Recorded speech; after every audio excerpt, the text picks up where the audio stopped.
ano naman po ang mga kapansin-pansin na senyales, no, na may problema ang isang lalaki nga sa kanyang prostata at usually anong edad po ito? Dr. Joseph Lee? Jackie, usually sabi natin theoretically sa book, no? 50 pataas. But now kasi we can move along and say that we should be more cautious at the age of 40 and above, no? 40 and above, because we have already cases of individuals or young individuals who have mild symptoms of prostate problems even at the early age of 40 years old, no? So siguro pwede na natin iuro yung edad, no?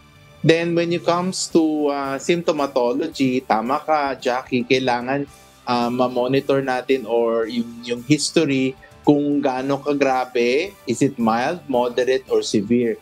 Then we can manage correctly yung pasyente, whether it's benign or infectious in condition, or yung ano sabi natin, we're managing it on the side of malignancy, no?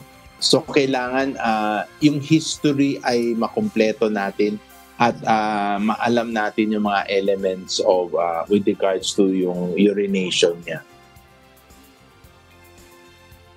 Okay. Doc Joseph, ito naman yung tanong ko sa kanya, Miss Jackie.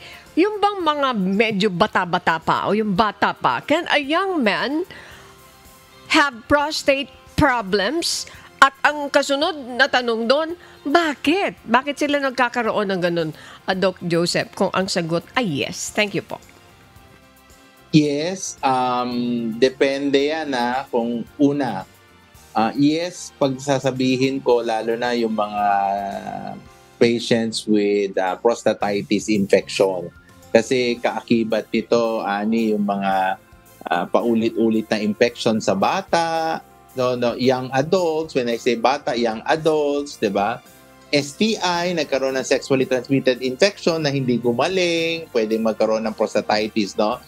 This type of prostate disease occurs earlier on in young adults or young adult males, no?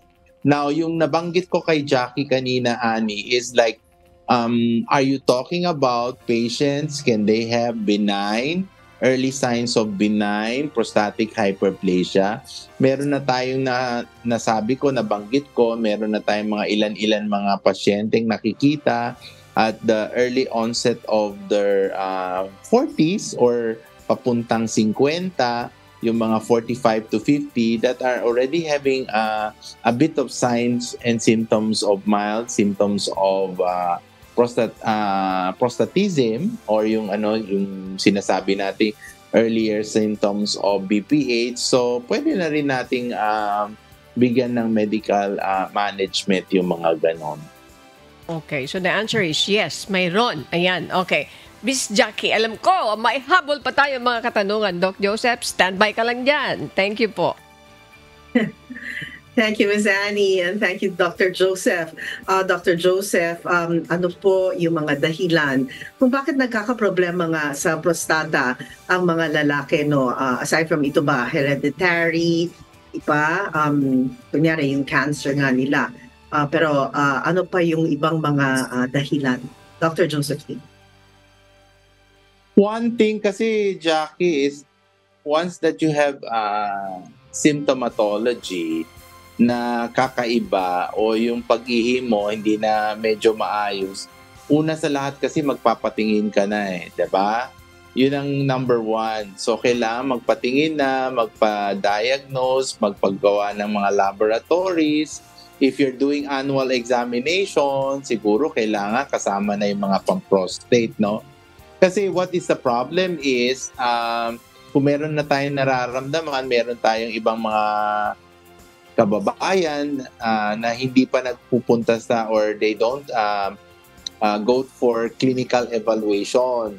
Inaantay pa nila lumala, then the conditions become or gravitates, and most probably, some will be on the complicated state. So, as earlier on na meron kang nararamdaman na kakaiba, magpa-check ka na. Now, kung nagpa-check ka at napaka-consult ka at nakita naman na normal, di maganda. Just have to follow up later on, 'di ba? Hindi naman tayo magkakaroon ng problema. Mahirap kasi pag hindi nagpapatingin, no?